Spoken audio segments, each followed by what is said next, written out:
बहुत बड़ी बात है कि मैं रवि किशन जैसे स्टार की तरह थोड़ा बहुत दिख जाता हूँ मैं।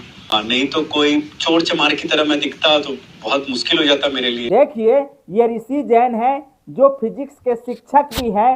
उन्होंने क्लास में अपनी पर्सनैलिटी का जो है बड़ाई करते करते किस प्रकार से आपत्तिजनक शब्दों का प्रयोग कर लिए हैं, वो सबसे पहले आप लोग सुनिए।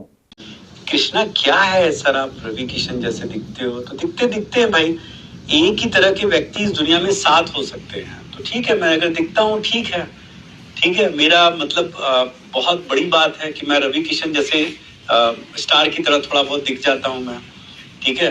नहीं तो कोई चोर चमार की तरह मैं दिखता तो बहुत मुश्किल हो जाता मेरे लिए, ठीक है। कम से कम इसी बहाने तुम देखोगे तो सही मुझे कृष्णा। थोड़ा बहुत देख तो लोगे कम से कम।